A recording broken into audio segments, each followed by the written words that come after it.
Hello and welcome back to the Gold Advantage on the Best of 3 Network, where we bring you the latest episode covering the LCS playoffs. After a banger of a weekend, what feels like a banger actually of literally all of LCS, 5-game series back to back, we are back to kind of cover what is going to be, I think, a pretty exciting final, especially because your boys Scoot and BNB are going to be there live. So for any of our fans tuning in, if you like free shit, there's a chance to potentially win one of the best hoodie in the industry that is available, according to me and my mom. So how are you boys doing? It's right. First of all, it's right here. I mean, this chance to win that, but you said you only said fans. I mean, if haters want to cause problems too. What I will also say be at is United Center. You know where to find me. Scoot is one of the biggest haters, and he even vouches for this fucking hoodie. So you know it's comfortable. Otherwise he would not be wearing it if it was in it. I'm not a hater. There was just there's a long design process to get here. Limited edition, big logo, by the way. But and Chris took that as hate. I just take my hoodies very seriously. I think it's a good thing to take seriously. It's very important fall winter attire for a guy that lives in Chicago, and I will be wearing it a lot this fall and this winter. So, what I will say is that we've part of this experience of putting ourselves out into the public is every so often we might get one wrong. What I will say that we did not get wrong is we had the whole losers bracket fucking right. Fucking TL, EG, and EG. We knew they'd be here. This is understood. I don't think we had it right in the fashion that it was. Yeah, right. I don't know. I said over 4.5 on all 3 games. Nailed that. I mean, are we just hopping into this? Well, I think so. Look, recap. We nearly had a CLG TSM kind of playoff there. TL squeaked it out in a 3-2 victory. So did EG, which is crazy. And I think props particularly to TSM for what was a pretty abysmal year. And then to cap it off, they lost roster members at the end. They really solo performed incredibly well. I think Speaker played really well. Unfortunately, he's now been dropped because apparently TSM can't pay him. So that that doesn't bode well for TSM next year. But yeah, I would never have believed that TSM would take TL to 5 games. Solo reminded me a lot of Fudge in his first playoff appearance. I don't know. That was he looked really good. I mean, he's the stability that TSM needed. He's a veteran. He's just a very solid top laner, and I hope people consider him. But that's what I mean. I didn't mean like he's a rookie or anything, but like in the way that he was playing, it looked a lot like Fudge. Sure. Like what 3, 4 splits ago now? Or, we're further than that even. Wow, we've been doing this for a long time. Who knows where we are? Holy shit. Yeah. Can I just ask a very important question that I think has been already glossed over? Which is, because TSM lost on Friday, did they make it further than CLG? No. They made it to the same distance, which is still just a shame anyway because of how good CLG was playing. CLG completely lost the mojo that made them. I did not expect them to nearly win. And I mean, they didn't, but they kind of did. They went to 5. I think that's the thing about NA this year. You know what? It's been all over the place. CLG looks terrible. They look back to their old self. TL looks good. They go back. EG, who's been doing incredible all season, in playoffs suddenly looks really shaky. We now know why. Danny has been struggling with some mental health issues. He's actually stepped down from the roster, so now they're bringing Kaori from Academy to replace him. And shout out to the Evil Genius organization for handling it with the most class. I have so much respect for Nicole Lapointe. She's I feel like as a CEO, she's done such a great job with that org. If I was leading that org, I'd be like, stop being weak and get your ass in there. We need to fucking win. I would not a terrible person. So yeah, I would not. I would not actually say that. Would. Yeah, I would not actually say that. For the record, I was about to make that. I'm like, now I need to edit that out. Tweeted at Lapointe, and now you just you absolutely botched the clip. I mean, she is absolutely more classy than me. with or without the joke. But I will say, fantastic job by the org. Do hope that Danny is able to, get better and kind of work through some of the things that he's dealing with. But I'm excited for this week. To me, and we were discussing a little bit before we got on the hot mic, that you think that this game is now less than interesting or less than it would have been otherwise. And of course, it loses a little bit of the gusto with losing Danny. Fantastic player. You want to see him playing for the chance to play in the championship. They made it to Worlds, but I am extremely excited to be there and watching this match in person. I mean, I'm excited to be there regardless of who's playing or what's going on. Of course, I just think a player that is that clutch and has done so much for EG in just the 2 years that he's been there at this point. I mean, think about it. You go to last split, he has a pentakill game 1 against TL with a Baron steal to set the tone for that match and then also lead them into stomping in finals. So it's hard for me to come to terms with it's going to be the same team that shows up there. I don't you never know how much mental health is factoring in everything, performance wise. I'm sure it was definitely affecting him to a pretty extreme extent for him to step away. And I think that detracted from the entire team's play. You never really know what's going on. I think so, big time, because honestly, when you look at it, they were just playing the EG we'd seen all year, who were playing really incredible and the number one team in North America.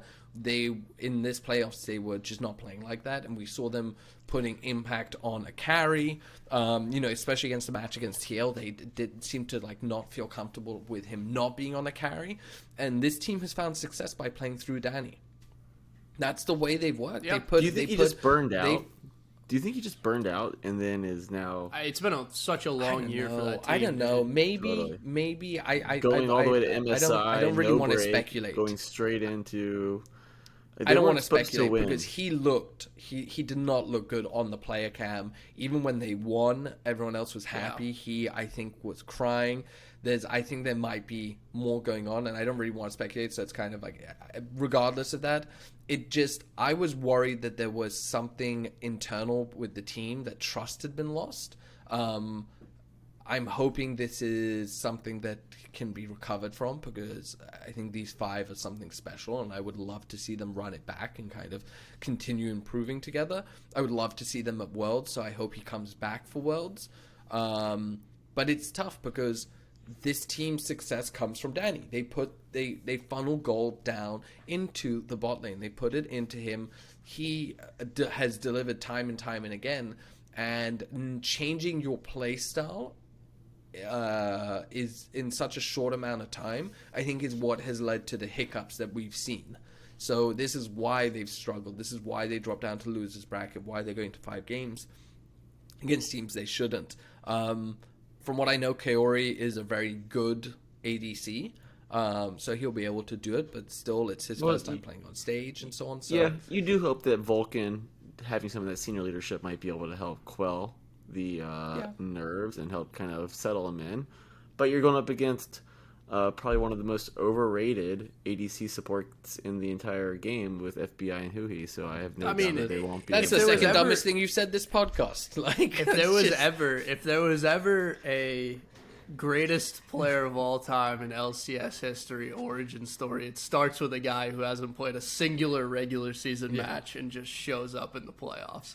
That's how you really get some notoriety. That's how the scriptwriters like it, right? Exactly. I mean, if there are scriptwriters, you're going to see a pentakill. But I don't know. I'm excited to see what he's capable of. It would be fucking awesome for him to come out and shit stomp, but at the same time, it wouldn't, because I still have 100 Thieves winning. I stand by that, regardless of what you say about their bot lane. I think absolutely tough test for them against C9 last week. What in the way that what kind is of series out out of the C9? I gotta say, so we got called out on this. Yet. We doubted C9 3 times in a row, and we were wrong 3 times in a row. So fourth time doubt is them again. charm. Don't worry, I'm gonna doubt them again. But I gotta say, TL and someone like C9, complete opposites. TL started off winning lock-in and then never got better. C9 seems to continually gotten better and better, and just like Jensen played so well, I felt that whole series. Yeah, it was just. I mean, that bot lane has quickly become the best bot lane in the LCS. Like over the course of 2 or 3 weeks. Now that's insane. And also, Chris is about to say whatever about C9 and how they're going to lose the final. I still agree with him. I actually had loser of C9 100 Thieves winning it all. Like, that's how I really viewed that match. I think it's going to be difficult for them to beat 100 Thieves. It's really hard to beat the same team twice. I think 3 out of 4 they say it's really hard to beat the same team twice. Yeah, I was like, this is the time. This is the time you're going to be right. 100 Thieves is going to rogue pick Lee Sin once, get a free map victory. Maybe they'll do it 3 times. Who knows? But overwhelmingly impressive. And regardless of what Chris has to say coming up, like, this is already a huge fuck you to everyone in the LCS and all these fans that turned their backs on them when they pulled out an LCK roster and then dumped it because I've slowly been less and less of a fan. This is enough success to be like, you guys had a completely wrong read about what was going on, and we're going to Worlds. Look, the reality is, props. You're about to see 2 lower bracket runs. In our sister podcast, we'll be talking about Fnatic, the world beaters that they are at the moment over in Europe. That one ends. But quickly. To me, look, we just need to jump into the betting. Right now, you can get EG at a 3.40, and I will for sure be fucking taking that. I think that Danny, very hard player to replace, but to your earlier point, while they've been funneling through Danny, that he has not been the lockdown world beater that he has been all season. And in fact, I think they've had to be compensating. So I think the fact that they'll be putting in someone who is fresh, new, and able to kind of bring some life to that position. I fucking love Jojo. Inspired is playing out of his goddamn mind. You got Impact, and I think Vulcan's the senior leadership that you need to study it. I think at 3.40, fantastic value. Big disagree because 100 Thieves has been playing incredibly well, and they've already beaten a better version of EG, and like that's where they'll get there. And I just think, the end of the day, they're gonna have a complete rookie, not coming into just like his first stage LCS. He is coming into his first pro games on stage in playoffs. Chris in the crowd in a stadium. By the way, the amount of pressure. When did 100 Thieves beat EG? A better EG? Last game of the season. Okay. Didn't they? Oh no, it's a best of one. To be fair, it's a best of one. What I'm saying is, I fucking love This is the ultimate, as you'd already alluded to, the script writers. This is the ultimate, nobody believes in us match. Where fucking everyone's writing them off. So I'm just gonna do a massive little. About the part where they win worlds. Exactly. Plus 1.5 at 1.98, minus 1.5 at 5.50, the 3.40 for the straight up money line, and I do love the over 4.5, which I am currently looking for, and you're gonna get it at around. Wait for it. 3.50.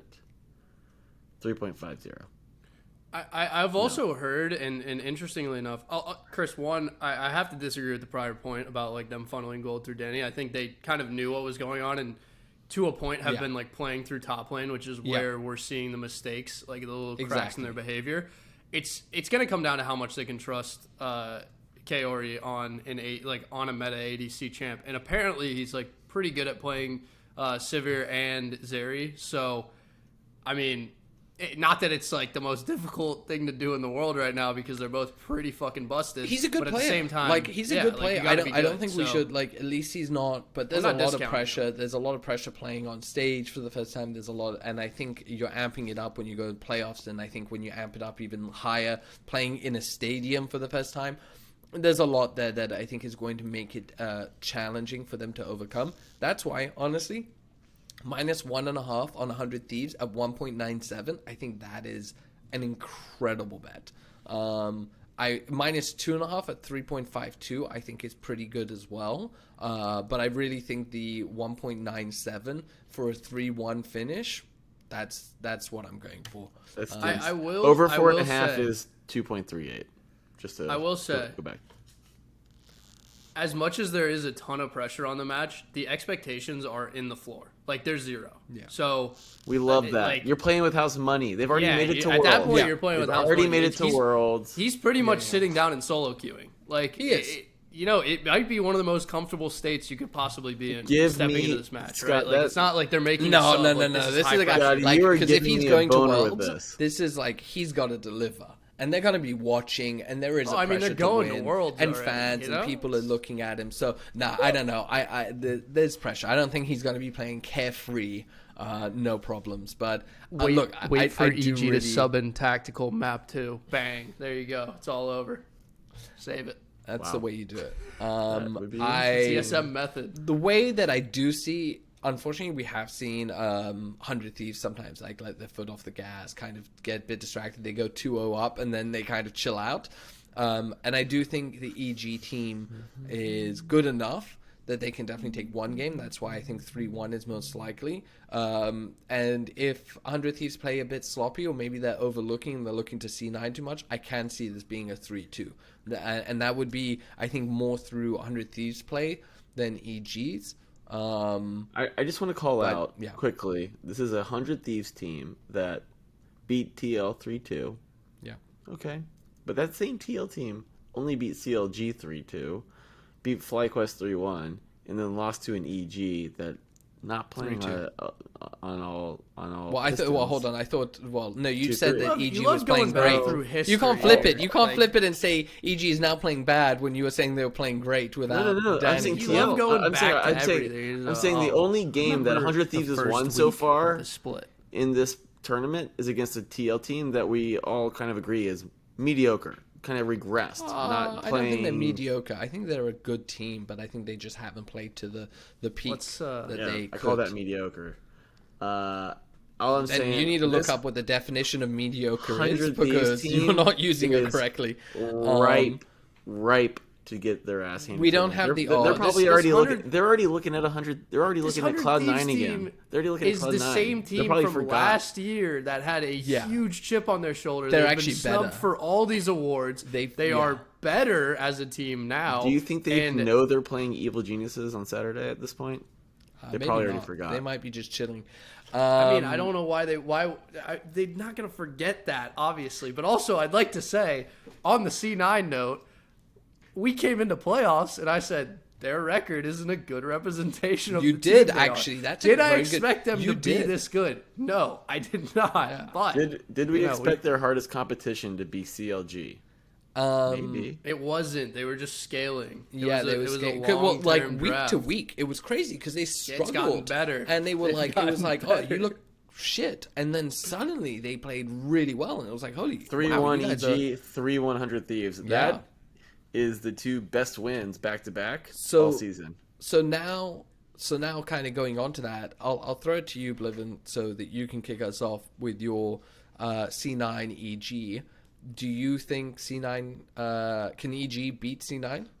Yep, I picked them to win champs. I'm not moving off of it. Okay, so you think EG with a sub is going to beat 100 Thieves, and then they're going to beat C9? Script writers etching it in the stars as we speak. All right, Scoot, you can mute him now. And now the adults can talk because... So since we know it's going to be 100 Thieves versus Cloud9, my big question is, like, honestly, if Cloud9 at this point is the best looking team in playoffs. I do discount his opinion for, like, a little bit in that EG, like, won't win games this weekend. Sure. Like, that's really what I believe, but I will say this. There's not a single outcome of this LCS that I won't like. Like, I think every single one is fucking awesome. Yeah. And I'll I'm be upset rooting if for C9 all wins. of them to happen. I'll be upset if C9 wins. I won't be upset if C9 wins. Like, would be. You'll hear me booing from the. I would rather 100 Thieves wins. I would rags rather to 100 riches. Thieves wins. But to be fair, if C9 wins, like, credit to them and credit to the Orc. Yeah. Like, you know, this is, you said it, like the vindication of Jack and like the system and everything. Like, good for them. Good for them. LS will be very upset. No, he's like pretty normal about how he talks about it. He doesn't get heated or anything. He gets heated on Twitter, but about everything. So like it all levels out, you know. Like, I think right now, when from an eye test and looking back at C9's performance, they are better than 100 Thieves. So it really depends on how focused and how well 100 Thieves adapts. Now, I think actually the game against C9 was I don't know if 100 Thieves got lazy and overlooked them. But, you know, there's a few of them that talked about it. I think Ssumday talked about how he felt that, you know, his champion pool, I think Fudge called him out on that. He said that he's practicing stuff and working on certain things that he didn't expect. Abadage took full kind of accountability for his performance, and Jensen really having an incredible performance against him, and Abadage not losing the series, but, you know, not performing to standards. And that's something I fucking love about this team, is that there's no bullshit about them. Like, if they lose, they know why they lost, and they take accountability, and they go away and they tend to work and get better. And I'm pretty excited to see that, because I do think that was a bad day for 100 Thieves. And so long as they get to the finals, I think we're going to have a really good series. I do think it's going to be a 5-game series. And I want 100 Thieves to win, but I think it is, you know, based on current data, I think Cloud9 is the favorites.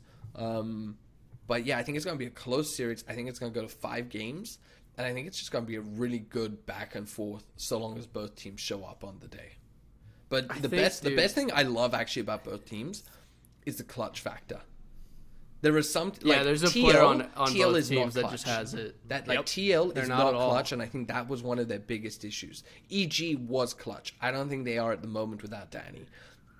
100 Thieves, that closer factor. You know how fucking you good know he's gonna gap. He can also play Viego, so like you ban one, you're getting the other. So clutch. But then Berserker on the other side, like, that man is built different. And I also said this throughout the season. You know, it's like when they're in a hole, there's a one man that can fix the problems. But I will, like, it's so difficult in this meta to, like, feel safe funneling resources to, like, topside jungle, right? And yet it's what 100 Thieves, I feel like, has to do to win. Because I think there is a decent amount of gap in the way C9's playing right now as a bot lane and 100 Thieves' bot lane. I don't think that 100 Thieves' bot lane is bad by any means. No. Like, that's not what I'm saying. No. But overrated. I do think they have a sizable gap at top between Fudge and Summit. Ssumday.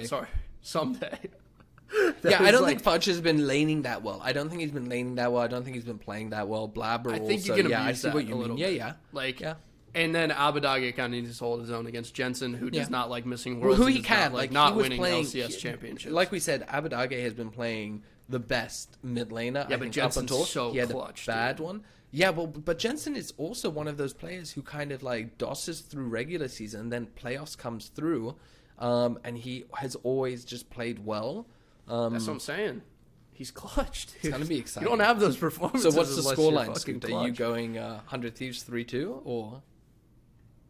Yeah, I mean, I'm going to agree with you here. I'll go 100 Thieves 3-2. Even though, like, it's really bad to agree with you about teams that you like rooting for. That's historically been true, except for when 100 Thieves won last year. Look, I mean, like I said, I wouldn't be surprised to see Cloud9 win it. If every outcome's perfect. If we get to 100 Thieves Cloud9 final, which we won't, but if we do, our collective boy, been on the podcast, fan of the podcast, Tim Sevenhuisen, over at 100 Thieves, leading their data analytics. They're not losing to Cloud9 again. He's gonna look something real nice. Yeah, he knows what he's scouting. His scouting and coaching, he's not gonna miss. So he's not missing.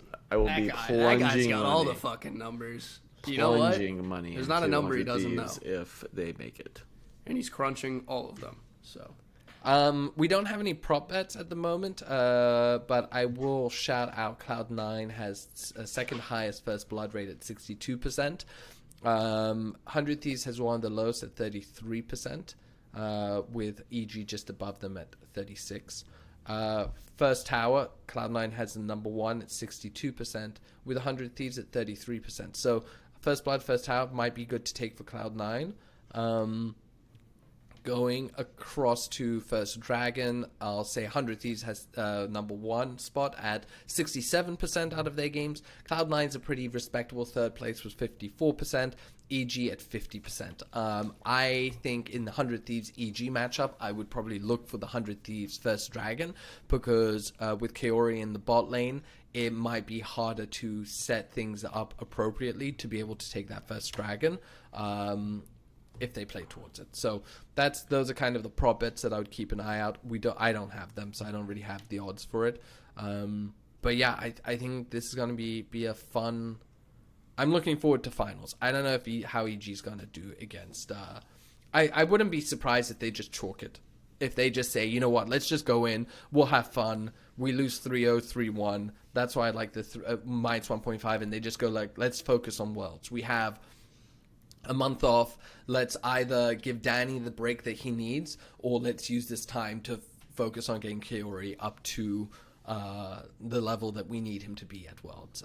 But I really hope Danny comes back, because I was excited to see him play and have this whole roster play at Worlds. And so fingers crossed, we'll see. Dead ass. Reminder EG, for everyone. Plus 1.5. EG moneyline. And for sure take the fucking over 4.5. Absolutely wrong. But that is a reminder. So Scoot and BNB will be at the LCS Championship finals. You can find them if EG wins, we'll give away a hoodie. They have a couple of limited edition hoodies, so if you find them, they'll have some challenges, some questions. You have to be subscribed to the podcast, so make sure you like, subscribe, comment. Comments are going to also be checked out, so this should be the number one thing. Pay attention to our Twitter. You can find us basically on all social media at Best3, YouTube, Twitter, and so on. Come join our Discord. That's going to be another requirement, definitely there. But look, the hoodies are great. Go find the boys. Just come give us a little bit of support. We'd love to see you, meet you IRL. This about wraps up our LCS edition. We're going to record the LEC edition, which has also been pretty exciting, so make sure to tune into that. Thank you for all the support on the last video and the comments calling us out on having bad reads. We love it. And that's about it. Bring it to Chicago. I beg you. Toodaloo. Peace out.